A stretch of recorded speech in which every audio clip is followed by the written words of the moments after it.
Season 4 of the Gospel Cast, and we have an incredible show lined up for today.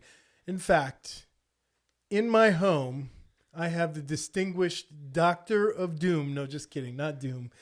Dr. Desmond Henry from the Global Network of Evangelists. He's breaking all the rules because we've only had Gen Z to this point on the show, but today we're going to flip it on its head because, frankly, the guy's paying all the bills around here. So we'll be back with Desmond right after this. Welcome to the Faith to Faith Gospel Cast, where we talk about all things related to God, faith, missions, leadership, side hustles, and what Jesus is doing in the next generation. I'm your host, Tommy Ashiro, and I want to welcome you to the program.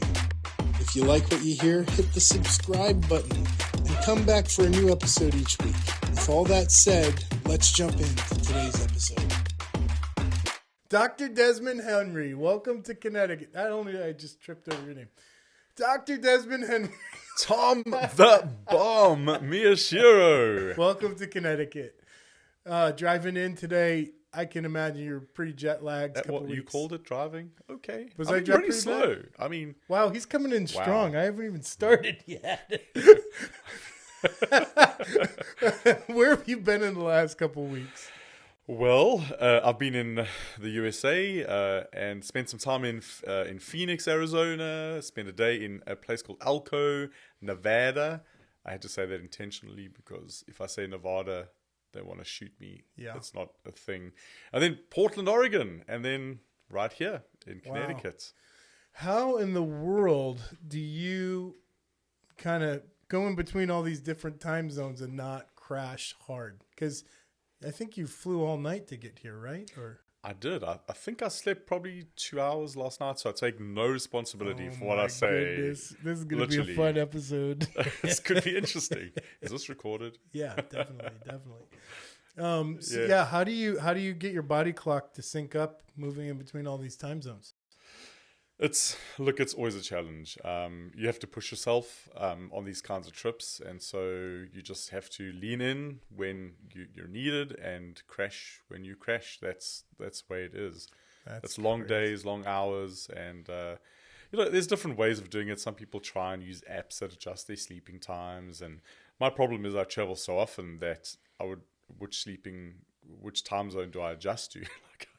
I don't know. It's hard. So you just have to. The one thing I know for sure is I sleep on the plane. I have to sleep on the plane. Yeah. If I don't sleep on the plane, I would not survive. Yeah. So amazing. So Dr. Desmond Henry, Global Network of Evangelists, he's here for 3-4 days to kind of hang out, meet evangelists here in the Northeast, but also so we can spend some time together.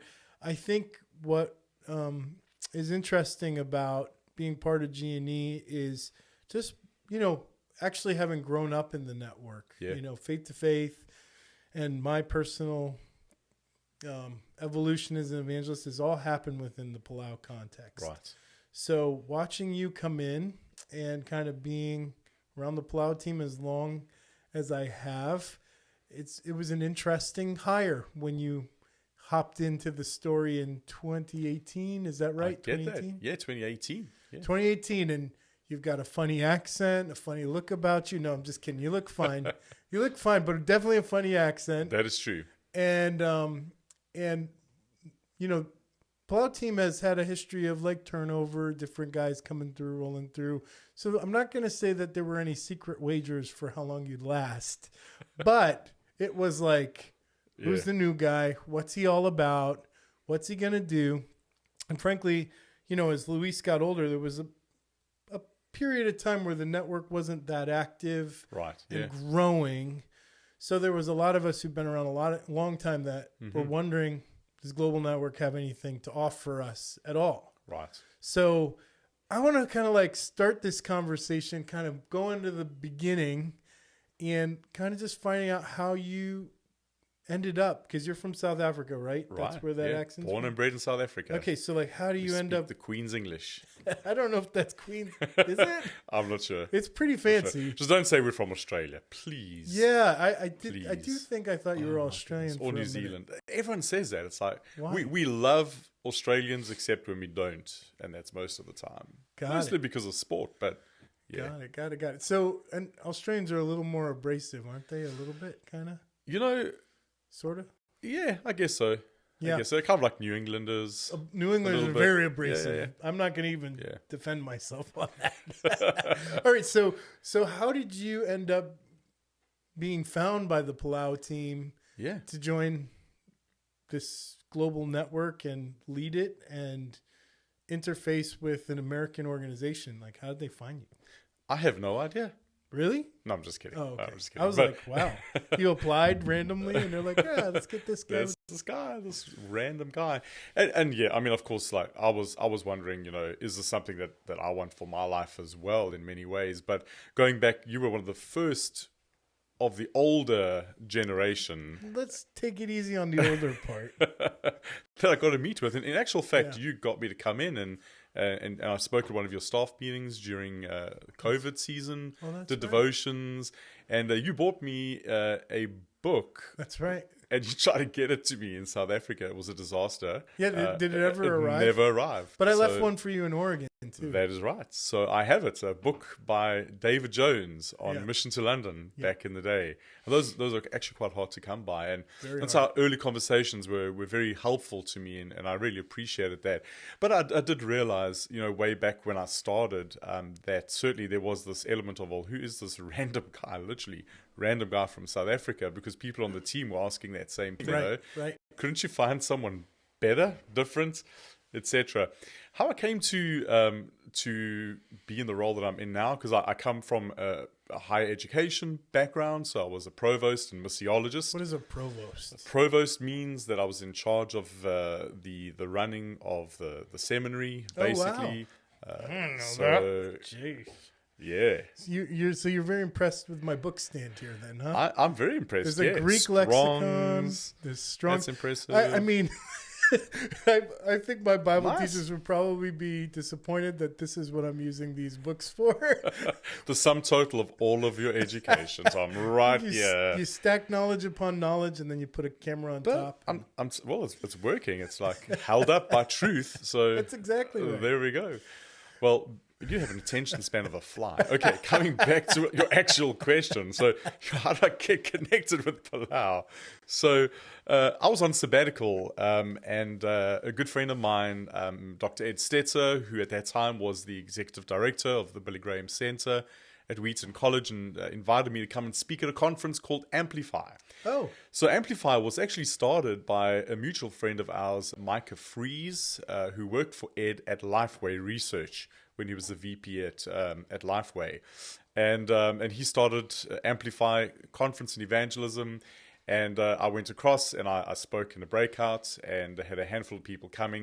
And that's where I actually met Jordan Whitmer for the very first time. Really? How to Life? And I saw, the young guy speaking on Gen Z, and I thought, who on earth is this 18-year-old kid? Yeah, right. I want to go to his workshop, So I went to his workshop, met him there, and I went to an NGA event, not knowing what on earth it was. I was like, oh, Next Generation Alliance, what is that? I thought it was like some youth ministry thing. So I rocked up there, and it was not, actually. It was old guys. A whole lot of older guys like you. I mean, not... Whoa! Man, he's going for me hard today. It's coming my way, I'm guessing. So just like, to get those shots in there, right? Jeez. So went to this event. Luis was there, Kevin was there, but because I had no clue really who they were, apart from what I'd read about Luis's work in Argentina and being the Billy Graham of Latin America. I was intrigued. It was really cool to kind of meet him, as somewhat unexpected, which was great. And a couple of years down the line, Ed Stetzer was the one who recommended me for the role. Wow. And there were actually 3 particular roles that came up during the same period of time. And it was we were doing the Amplify South Africa conference during that period of time when these 3 opportunities came along. The one was the seminary I was working at and was at provost asked me if I'd be the president.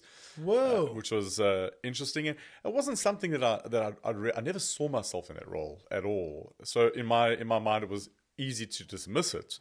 Wow. But I felt like, okay, well, Lord, I need to consider that. And at the same time, the Palau team reached out and we started talking about, the Global Network of Evangelists.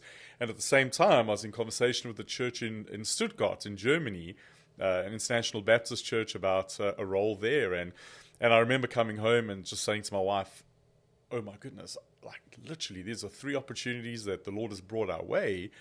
We need to pray about what's best here. What does God want for us, in this next season of our life? And as we prayed through that, I really leant back on my original calling when I first got saved and baptized in 1998. The Lord gave me a passage of scripture, Romans 15 and verse 20, where Paul says, "It has always been my ambition to preach the gospel where Christ has not been known, so that I won't be building on anyone else's foundation." And I remember my wife, and by the way, yes, wives have amazing wisdom, right? And I'm just able to cut through things with such clarity. And she said to me, "Well, what's your calling, Desmond?" And I'm like, "Romans 15. She's like, "Well, which one of these would best serve that?" Oh, wow. And I was like, That's pretty smart. Genie. That's pretty smart, actually. Listening to your wife helps every once in a while. Yeah, I should try and do that kind of thing. Yeah. Cool. No, Summer's a smart lady, too. Yeah. That's really cool. Yeah. So she helped you discern it. And then you not long after that said... We said yes, and said yes to the Lord. And, of course, knowing that would mean a move to Portland, Oregon, potentially, and a whole lot of other things that would, potentially unfold, which... Not all of that happened either because of COVID. And so there was a lot of... It was a season... It's been a season of flux. Because I think that's an interesting... Yeah. I know that detail. So you were like, hey, I'm moving to America. Yeah, and that's not something that we wanted. So, I guess for most of your listeners, they wouldn't realize, but for most people around the world, a golden ticket to America is like a treasured thing. It's for sure. We got a ticket to America. Let's go. That was never our attitude or mindset. I'd been to the States a number of times, ministered here a few times historically. And so, I'm very much aware of what life and ministry is like here in general. But we believe that God called us and to Portland, Oregon. So we said yes. Wow. We sold our house. Boom. I gave away half my library, which I still have PTSD about. Dang. And we just, it was just like we're headed in this direction. And COVID happened. And I remember we were living in a rental home near our school where the kids were going, and they'd actually been pulled out of school. We were homeschooling them on a Becca. A Becca's crazy. Like, that is really difficult homeschool material. My kid had to do that during COVID. Yeah. But what was strange is we're living in South Africa and we had to pledge allegiance to the American flag every day. Our neighbors are like, what has happened amazing. In our neighborhood? I pledge allegiance to the American flag. And then the Bible verse memorization was all in the King James version. Right. So like, actually, oh I probably shouldn't say this on camera, but can we stop the recording? No, I'm going to say it. But Becca, people put your fingers in yours. So like Emma got pulled out of school during COVID, junior year, and she's forced to do this horrible Becca stuff now. She's doing the video series, so all the professors are probably dead. These are old videos. This got real. They're old videos, and she's struggling through the material. It's moving at a very fast pace, higher level than what she was doing at school. Yeah. She comes to the King James stuff, and she's like, this is impossible. Not raised at church at the same level. She's my stepdaughter, right? So she's now, I have to learn King James English. And I'm like, nope. I won't do that to you. I'll let you test this out in NLT.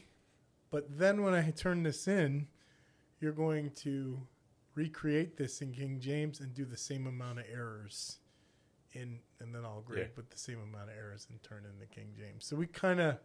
You made it work. Cheated a little bit to let that fly through. And there might have been other cheating, but I wasn't responsible for any other cheating. Yeah. But it was very challenging work. So I can imagine, do both kids have to do it? All three. And what's worse is my wife is an educator. And she's always been, she's never been a fan of homeschool. But again, it's the call of God. It's like God has said it, we're obeying. Right. So she kind of quit her job, Kids are out of school. Man. All we're waiting for is the yes. Where did you guys stay after you sold your house? We stayed in a rental right next to the school where my wife worked at the time.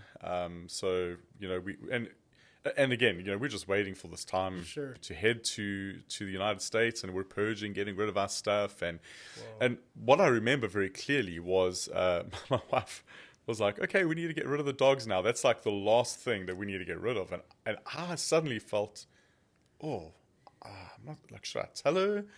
I was trying to wrestle with this. Is this cold feet or is this God? Because I really felt like we heard from God, move to Portland, join G&E, this is my will for your life. And now I'm feeling like, I don't want to do this. This is not something I feel. So I'm wrestling, Lord, what do you have for me? And I'm a Baptist, so I want, the word of God. I want confirmation. I want the whole deal, And I get just the sense in my heart and the sense in my spirit where the Lord kind of leads me to Abraham, and it just says, Abraham and Isaac, trust me. I'm like, okay, that's a bit strange, God. Can you give me a little bit more? I need a bit more than that. I feel, what do you mean, trust me? Okay, I've trusted you.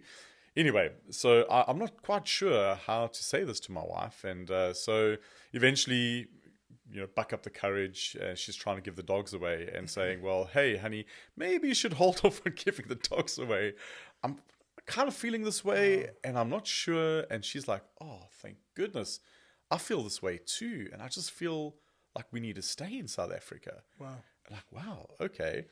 And so the next week I head on a tour to Brazil with my good friend Ben Jack, Galactus Jack.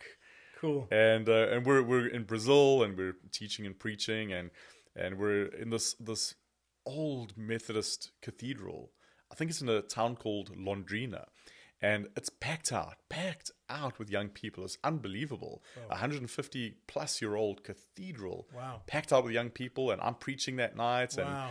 And I'm so amped and excited. They've got a guy painting, doing prophetic painting on the side as we were doing the service. And at the end of the service, again, I have no idea who this was. I actually even forgot his name right now. But he did 3 paintings throughout the course of the evening. The one he said, I want to give to this person. One he gave to someone else. And he said, I've got one I want to give to Dr. Des. And I'm like, oh, what is this, So I was preaching, so I wasn't actually in view of what he was doing the whole time. And so he turned the painting around to me, and on this painting was a mountainside with an altar on the side of the mountain. And this kid, who knows nothing about our situation, nothing about what God has said to me personally about Abraham and Isaac, he said, Dr. Des, I want you to know that God says, I've called you, you've obeyed, and at the last minute, I'm going to redirect you. And he speaks about Abraham and Isaac, and this painting is inspired by that. Wow. And I just go, oh, wow, Lord, okay.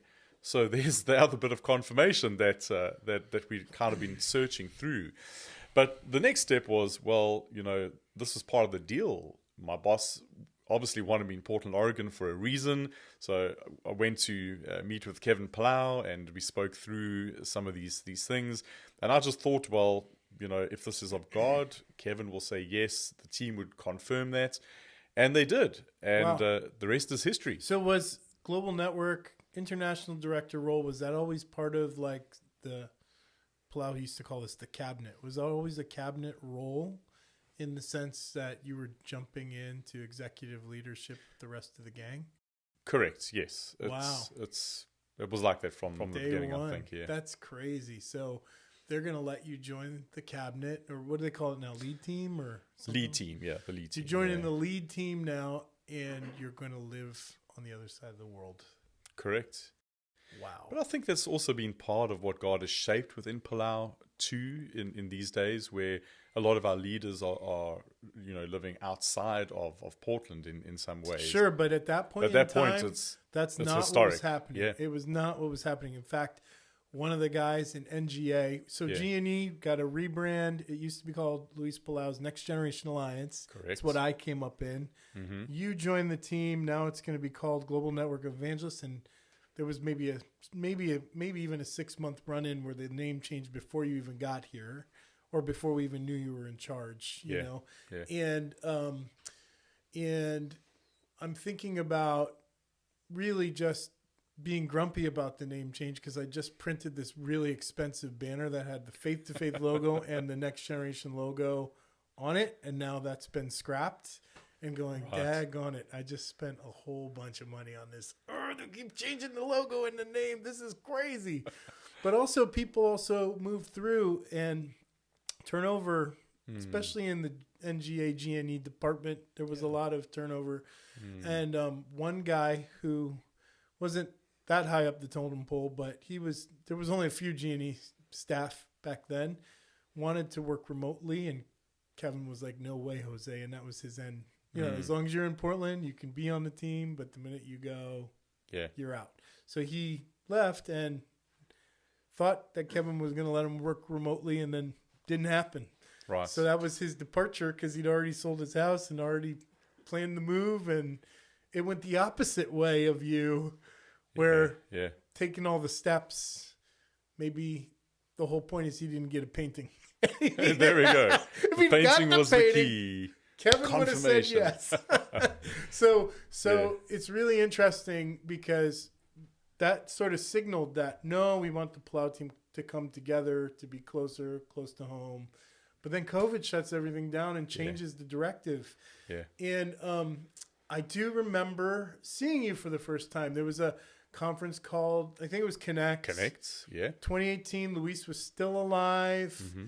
He was still healthy enough to do the commissioning. He was there. I don't remember if we actually met at that time. We did not. I don't think we did. I wasn't a cool kid back then to meet with the Tom. I mean, I think you were sitting at, the leaders' tables and stuff like that, and I was hiding in the back.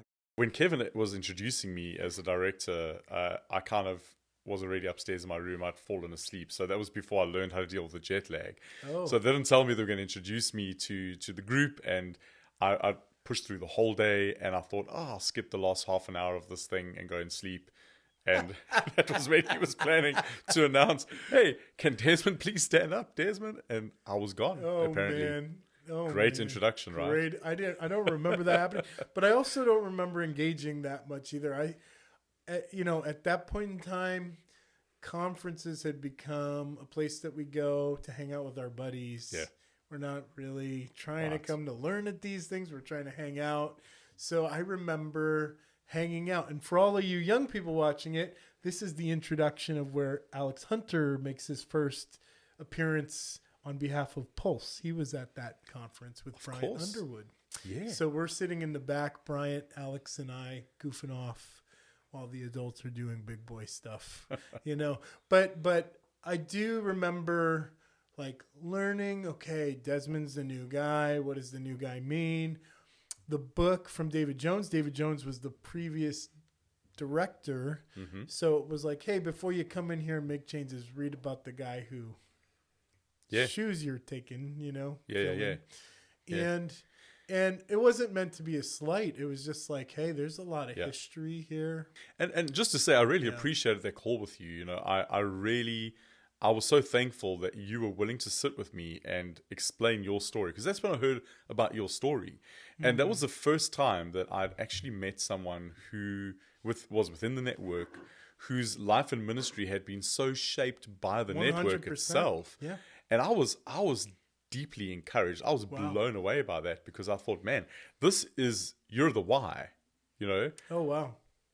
I want to see this replicated and multiplied through the whole network moving on. But it was hard, because a lot of people, were, especially in the North American context, were pushing away from GNE because they thought, man, we're going to lose the community, we're going to lose the relationships. This foreign guy's coming in, he's going to change it all. That was on one level, right? You definitely had the olders, and at that point in time, I was on the young end of the network. Mm-hmm. I was among the youngest, even though I'm middle-aged man guy. Mm-hmm. And so you have the older saying, we're going to lose something. Right. But for those of us on the younger side, it's like, it's done, gone already. Yeah. So we're hanging out because of Luis. Luis is still here. This might be our last chance to see him. Yeah. This might be sort of the end of the beginning of something else that's maybe not Palau. And who's that going to be? Is there another leader that's going to emerge that we're all going to kind of move towards? Because the evangelism space is weird because you can't just go to school and come out the other side and get a job in evangelism. Right? So if you're giving your life to evangelism, you're basically signing up for a life of misery and hardship in all kinds of ways. I mean, you can read any history book about any evangelist ever, and they had a hard life.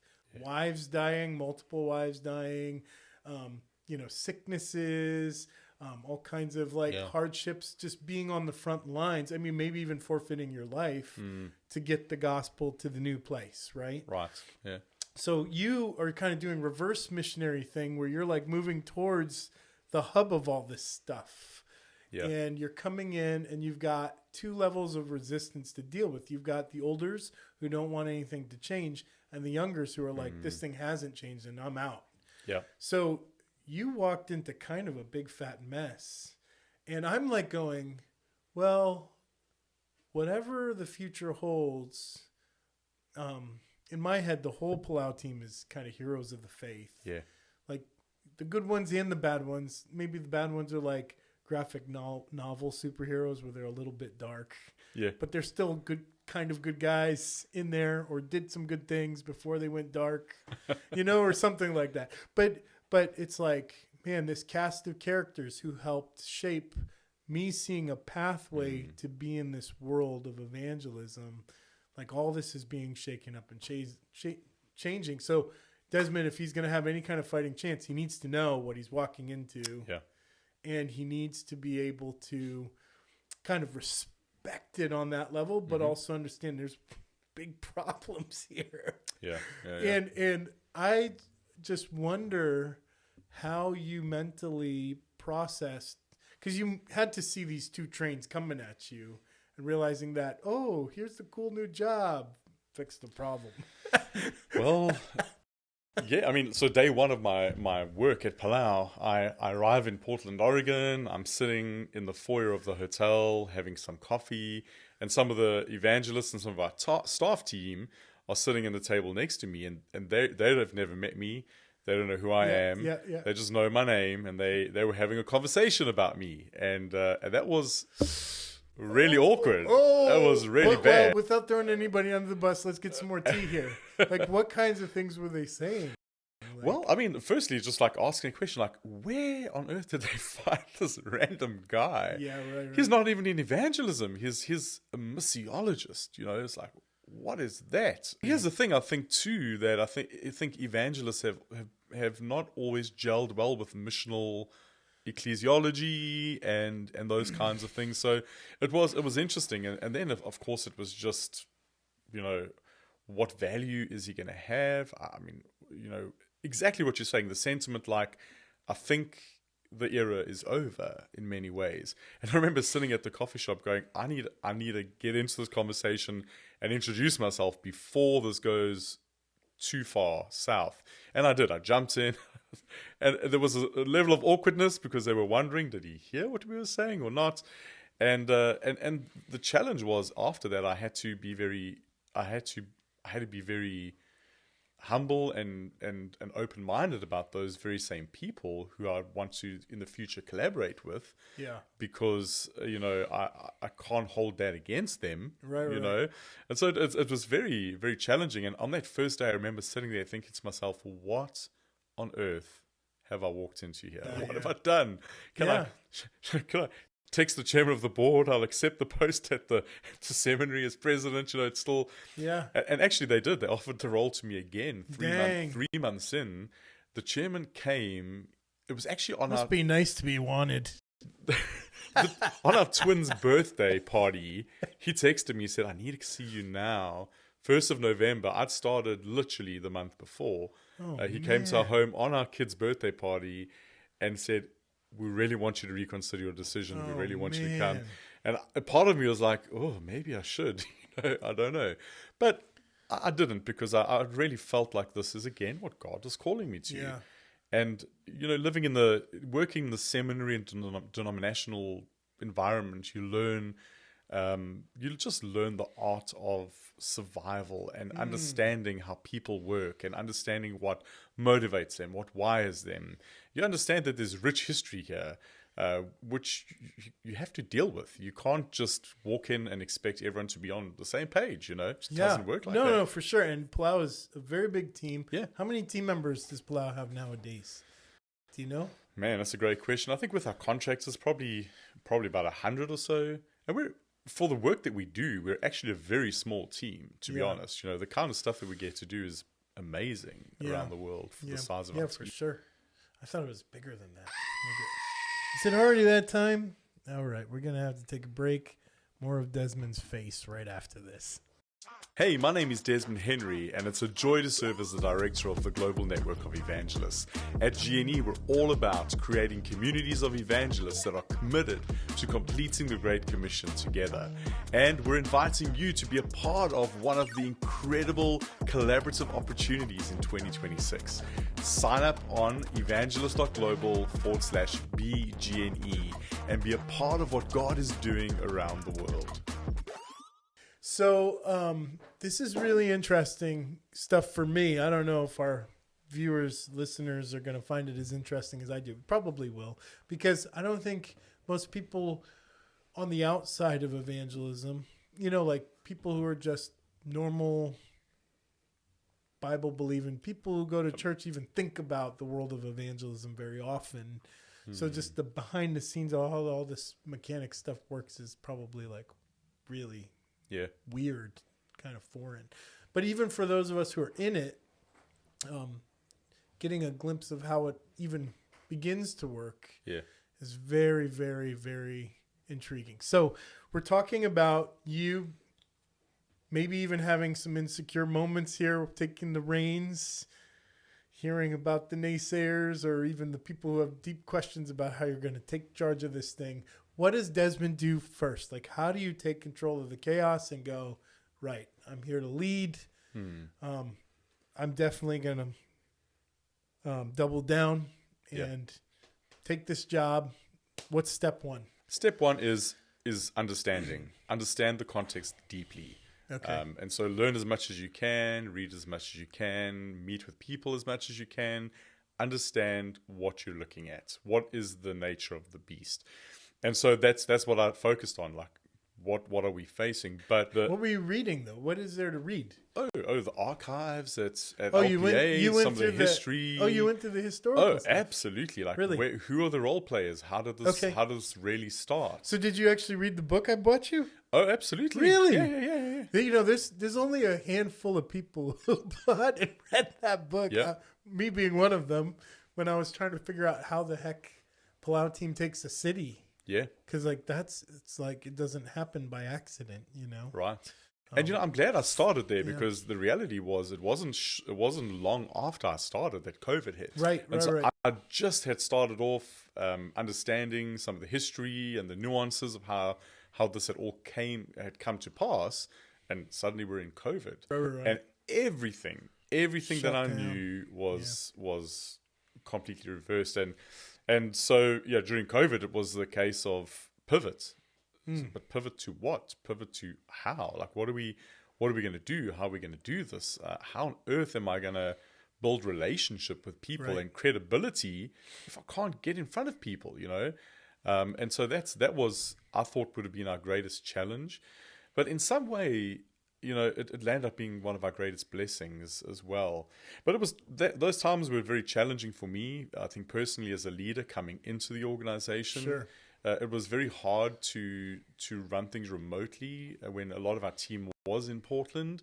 And so, even just the nature of meetings, some of them would be in a boardroom somewhere in our offices in Oregon. And then I would be zooming in and, they'd have conversations and I'd like try and interject. And it was very hard to do that, even just from a practical perspective. Right. And so when COVID hit, everyone was on Zoom, and it kind of equalized things in a lot of ways. That's the blessing of it, right? Because while you're trying to work through how in the world I'm going to do it, everybody else, it was almost like God leveled the playing field and everybody Correct. else was in the same state of confusion you were in. Yeah.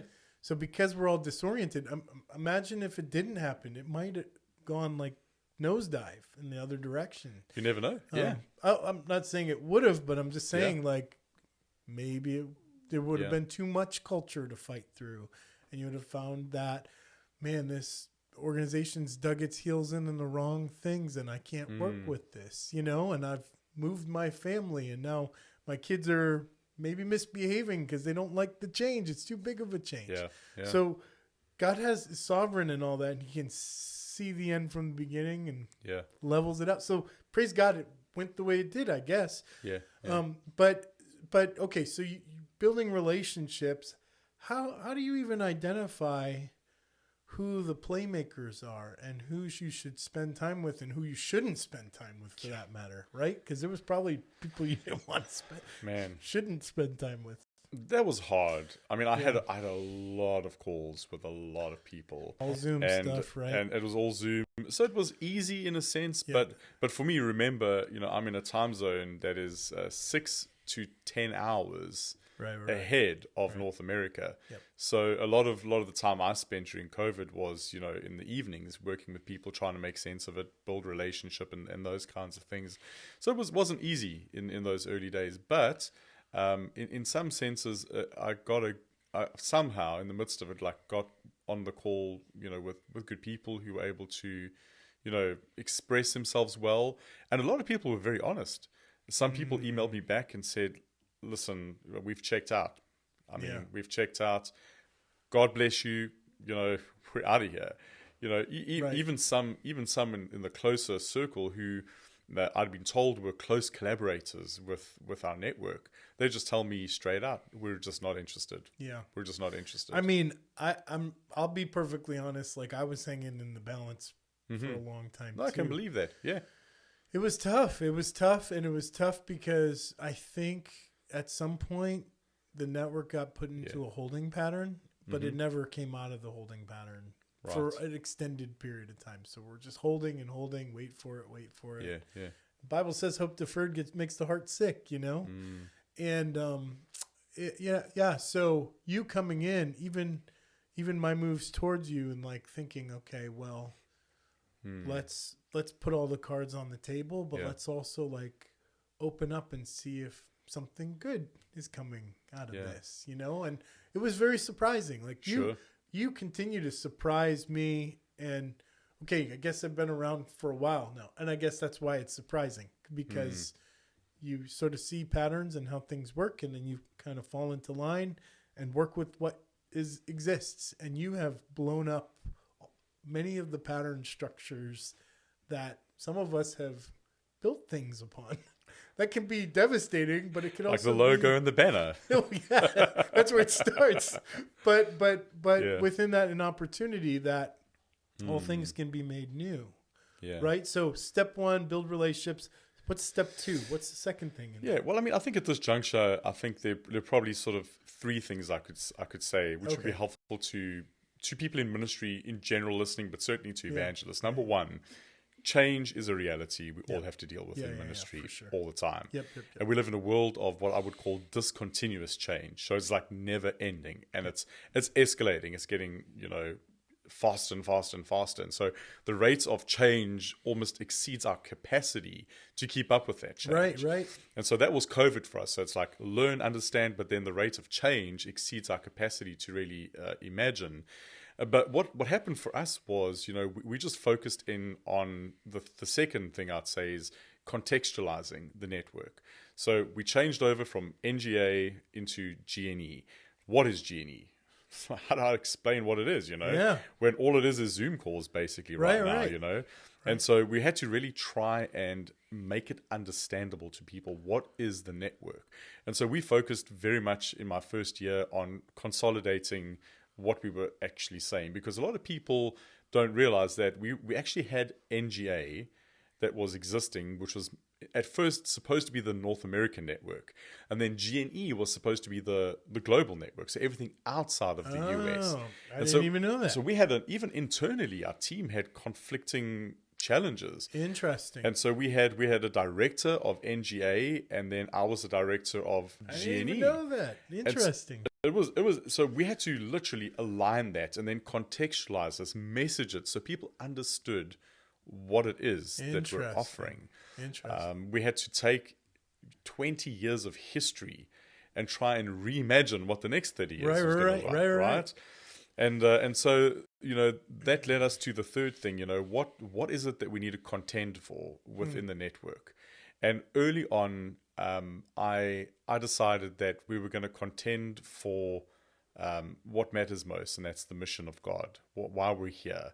Yeah. And of course, every evangelist can agree on that. Like, sure, we have a passion to reach the lost. Sure. That's why we're here. We want to see people raise their hands, say yes to Jesus, Yeah. And so instead of building community for the sake of community, early on I decided whenever we could do this, we were gonna focus on mission. Because we in community, you can disagree on so many things. We see this in Christendom all the time. People have disagreements. They have their tribes. They have their preferences. They have their relationships. You have the cool kids like you sitting at the back of the hall with Alex Hunter and Brian Underwood, and you're chilling and you're just doing your thing. And the serious guys on this side, the collaborators hustling over there. People pacing the hallways, frantically handing out business cards. So everyone has a hustle in community, but if we orient the community around mission, that was something that I thought we have to contend for that. Like, we've got to make that the main thing. And so when it came to reimagining this 20-year-old network and making it, positioning it for a global audience, which is very diverse and very different to what just a North American network would be, we realized that our focus had to be on the mission. And so during COVID, it was very hard for things to kind of open up to evangelistic events.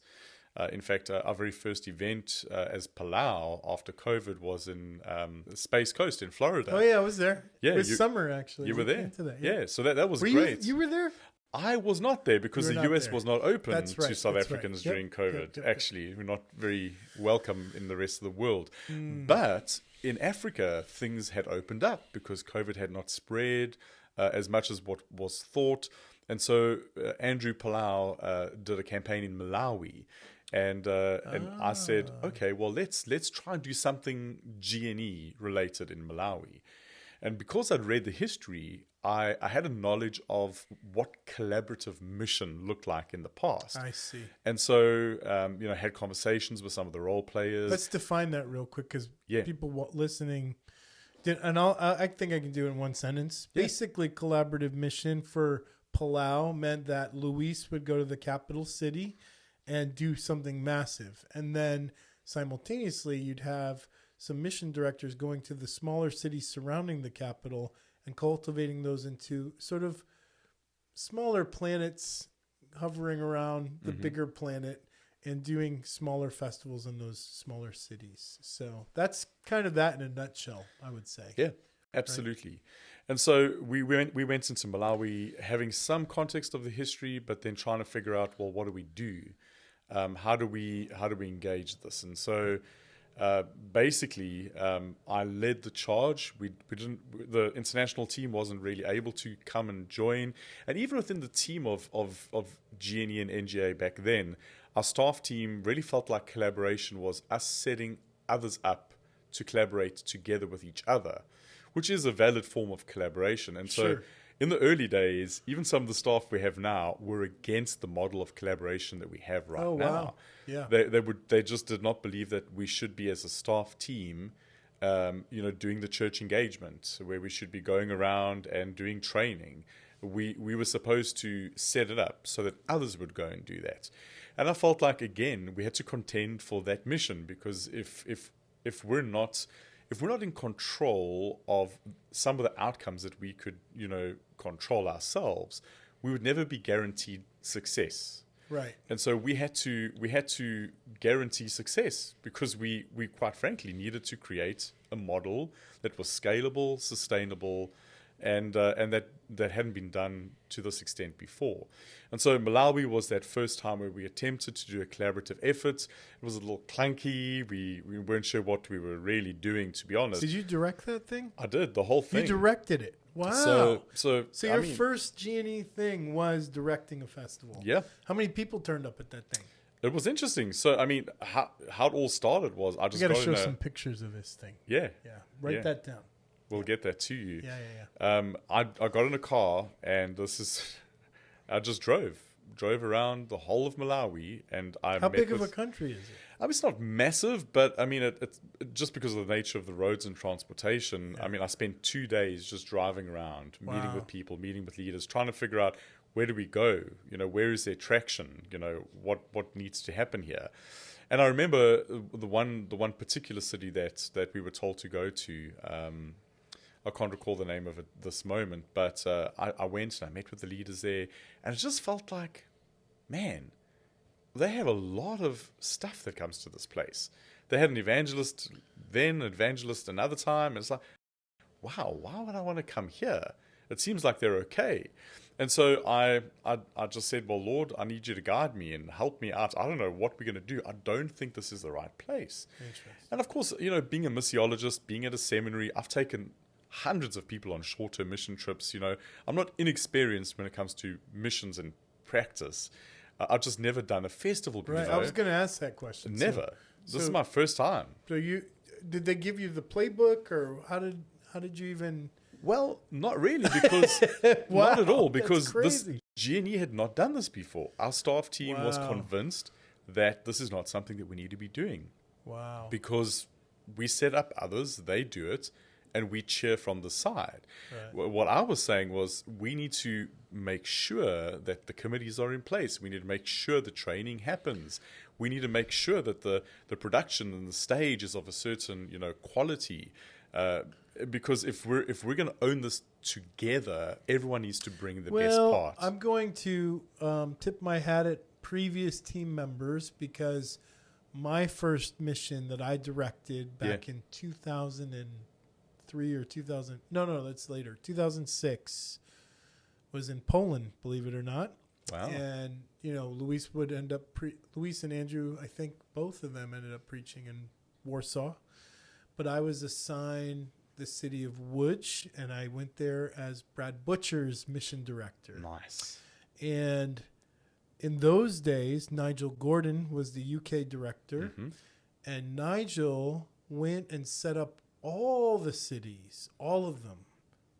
Like, can you imagine one of our guys going around and setting up 12 cities, some of them with festivals simultaneously, setting up the committees, setting up even a tentative schedule for a handoff to a missions director.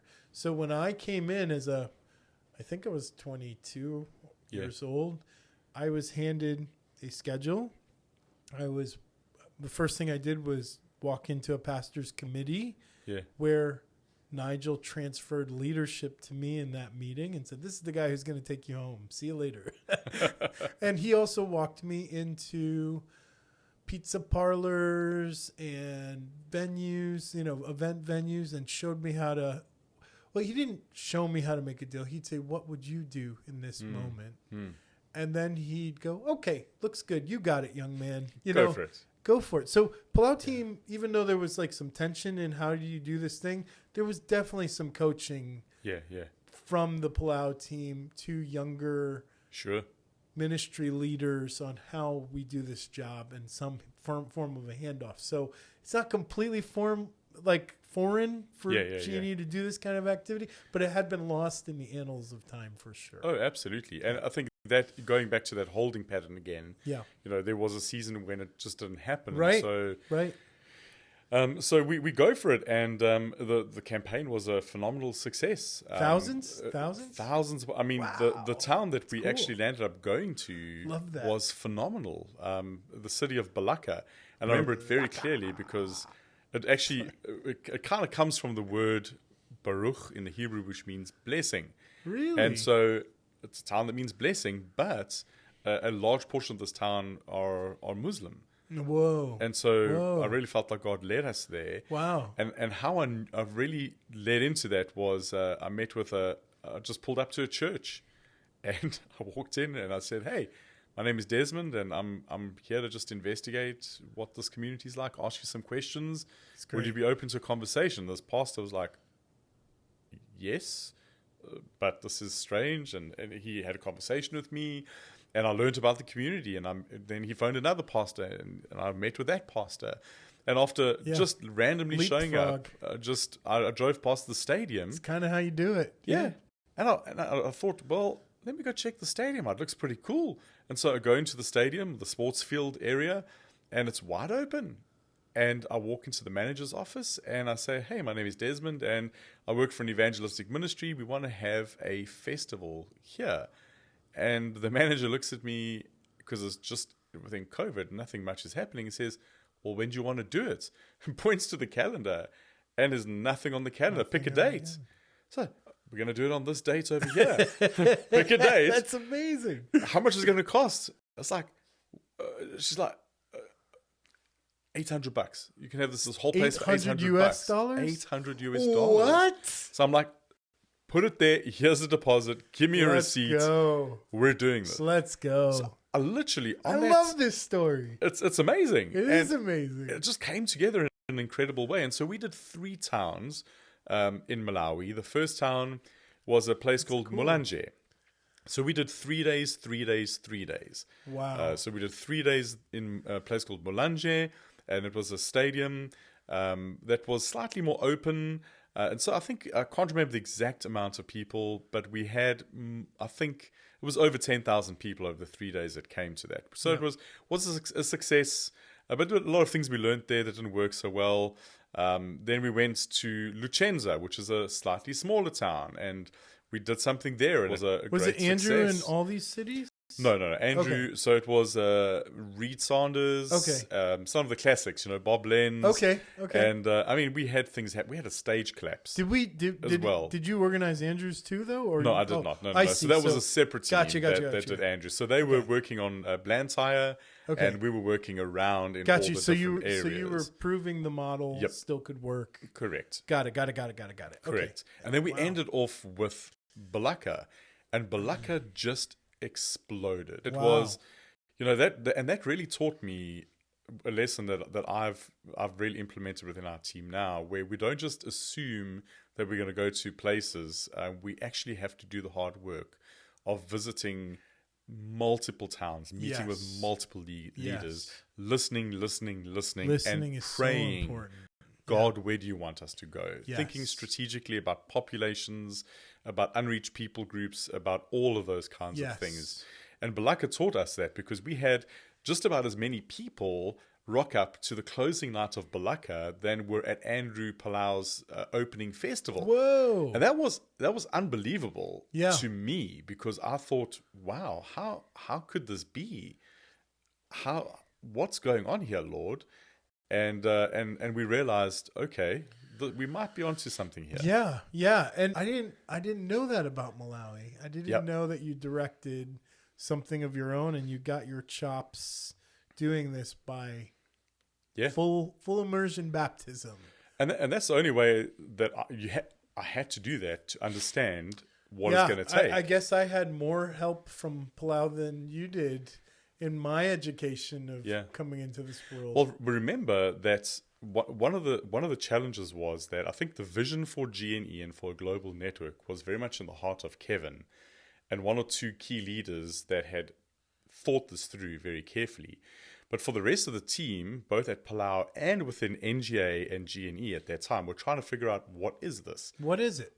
We don't understand what it is. And that's still a question that former members, dormant members, they're out there today still wondering this, because even though you're rewriting the script and executive team gets it, maybe even operations team, and now program team understands that within the organization, and now maybe even the most engaged members are starting to get it. There's 5,000 plus members in our database, and we maybe are 10% of the way into this Right. thing of understanding. I'm going to Yeah. imagine. Sure. Even for me, which I'm just now skipping forward into the future, I'd met you in 2018. Mm-hmm. Didn't know what's going on. 19, 20, 21. I don't think I joined until 23. Yeah. And the reason why I invited you to our staff meetings in Portland was the same thing I said earlier.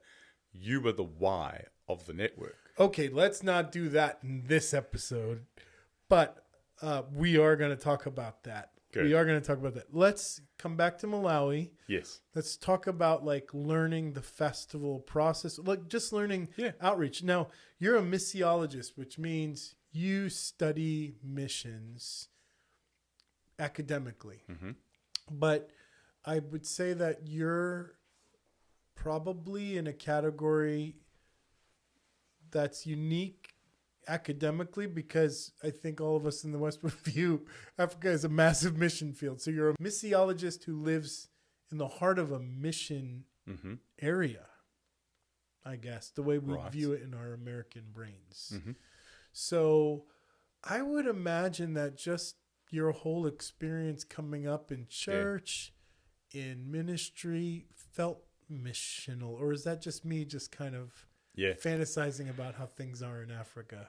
Yeah. Oh, absolutely. Well, to go back to my story of origin is I was a kid in a single parent home. Only met my dad when I was 21 years of age. Never really had a great relationship with him until he actually passed on as well. But I'd never been to church before. And how I got to church was because of a bus driver that stopped on the side of the road who was driving a bus fetching kids in the neighborhood. And he invited me to come to church. How old were you again? 9, 10. My mother was buying cigarettes in the shop behind me. And I remember that very clearly because I had to yell, "Hey, Ma, can I go to church?" And she looked out, and on the side of the bus was the name of the church, Florida Baptist Church. In Africa. In Johannesburg, South Africa. Florida Baptist Church. Isn't that cool? And so that's how I got to church. And I got saved in the Sunday school ministry through a lady by the name of Grace Jacobs. And again, that church was very missional. Back in those days in South Africa, we were in apartheid. How old are you now? 40. So you're 40, double digits. So 30 years ago, 30 years ago. So that's kind of a good block of time. That's older than our youngest members now. So you're not young. Remember, I consider myself a geriatric Gen Z, so AKA millennial. But you're not that much younger than me. 40, and so 40. It's called a zillennial. That's the term. A zillennial. Oh, I like that. So I come into this church environment. And the church is highly missional. I get saved, wander away from God in high school, come back again, get this calling from God. I wanna serve God for the rest of my life. Romans 15 and verse 20. I go to my senior pastor, who has fingers the size of bananas, and say, Pastor Norman, I wanna go into ministry. I want to be a pastor at 18 years of age. And he's like, young man, relax, calm down. I don't think you should be a pastor. I think you need to go and work a secular job, start a career, study something out of the church, and maybe when you're older, think of ministry. And I was like, oh, man. Why? This guy. Huh. Well, I guess part of that was he was testing my call. Like, are you really called or are you just excited? And I think a lot of young people have that excitement. I want to serve God, I want to be in ministry, because we think that ministry is pastoral ministry. Ministry can be so many different things, but that's a story for another day. So I come back to him another week and I said to him, Pastor Norman, I want to be a pastor. And he gives me a book, a theology book, this size, of Greek and Hebrew, and he says, read this book. I'm like, okay. I read it. And I memorized the Greek and Hebrew alphabet, and I came back a week later and said, I've read the book. He said, what about the language? I said, alpha, beta, zeta, do the whole thing. And, oh, okay. And so I finished my senior year of school, and I said to him, Pastor Norman, I want to go on a mission trip. And so I then became, fast forward the story, the first short-term missionary that was sent from the Baptist Union of South Africa to North Africa. And I went there for a month. And I spent some time there, ministered in some rural area out there amongst unreached people groups and so forth. Came back, and Pastor Norman said to me, "Son, what do you think?" And so, "I want to be a pastor. I want to study." And he said, "I thought so. I'll support you." And so that's kind of how it all started. And then I went and I helped a church plant with one of our elders in the community. I did another church plant. And it was so fascinating because at that time, we really felt Johannesburg is expanding into new areas, new suburbs opening and so forth. And God gave us a vision to plant a church. And we went to the leaders of the church, and I was the worship and student pastor. And we told the church, this is what we're thinking of doing, the leaders. And they said, well, you can do it in your own time, with your own money, and don't complain. And so we're like, that's a great church planting strategy, by the way. It's like, great, okay, we'll do it. And so we Pastor Norman and I said, we're going to do it. And so we had a morning service at Florida Baptist Church. And then afterwards, I picked up my little Casio keyboard and we stuck it in the trunk of his car. We call it a boot in Africa. Okay. And we drove across to the next church service at 11 a.m. and we did a whole church service. And so mission was very much part of my DNA. I took kids on mission trips when I was 19, did puppet shows. And so going into Malawi, I had obviously, I'm a PhD, master's in missiology. So I have an idea of a few principles. And so this is very watered down. But the one thing that I went into Malawi from an attitude perspective was, I'm not going to come and tell these church leaders what we're going to do for them. I'm going to ask them how we can do something together, what their needs were, how we could approach it. And so I went in with a very different mentality. And of course, that's the DNA of Palau. We're in it with, through, and for the local church. Yeah. And I realized there were some gaps because pastors are really not so great at doing evangelistic ministry because they tend to turn it into a church service. And so I have to, tweak it and think, well, okay, we're not going to do this. For instance, we used to have these worship teams that would come on to the stage in Africa and they would sing worship songs and we'd start the outreach with that. And, the principle was we want to involve the local church. It was terrible because people would come and they would listen to it and they'd go, oh, it's a church service, and they'd walk away. So what we started to do was we said, well, what else could we do? So we got a young kid who was a DJ and he did some DJ deck stuff. And instead of people wandering off, they actually came closer. We were like, what is this? There's a kid up there, like he's doing DJ stuff. Like, what's going on here? Yeah. And we drew people in. And so some of the principles of attractional church ministry and attractional elements kind of filtered into that. And that's kind of how we started. And so I just took whatever I'd learned from my missional experience over the years and tried to translate that practically into how do we do a festival, and reach the lost in these places. That's really cool. Okay, so I want to sort of kind of break this into two parts and kind of bring this portion to a close without opening a can of more deep questions that are going to set us off in another direction. When you got to the end of that festival in Malawi, has it sort of been like the Holy Spirit's kind of just highlighted the next step? Like, was it like, okay, it's becoming very clear what I need to do next to move this ball down the field, because now you've got a little street credibility. You've gotten through your first mission. That's how you get the experience in this world required to move on to the next mission, I guess. Not I guess. That's definitely how it happens. What started to form next in your mind as far as, okay, now I've got some experience and I'm going to take the ball down the field a little further. What's the next step? One of the things that again was highlighted to me in the first campaign that we did was that we were on the right track. Contending, for community, contextualizing, the 3 C's I mentioned earlier came alive. And what we started to see was that community was really formed when people came on mission together. And so what we started to see was some of the very early naysayers were the ones who had come on the mission And they got to know me. They got to experience me in different settings, and they started to build relational trust. And what they then did was they invited others and said, hey, you need to be a part of this. This is something that's going to be worth your time, and there's some energy. And so what started to happen was the network came alive, and it took time, and it's still coming alive in many senses. But there was this organic growth that happened because people were talking to people, inviting people. And then the next campaign was one that you were a part of, interestingly enough, Kenya. Oh, that was the second thing? That was the second campaign. I didn't realize that was the second thing. That was the second campaign. Oh, my goodness. Okay, well, there's more to talk about here. We're going to bring this episode to the close because now I've got like even more interesting questions spinning around in my head. But we're going to do a second part with Dr. Desmond Henry. Thanks for tuning in. We'll be back next week with part 2. Dr. Des taking us through what the heck is the Global Network and how you can be a part of being in an evangelistic community that's committed to preaching the gospel, completing the Great Commission, and just seeing Jesus glorified all over the planet. See you next week.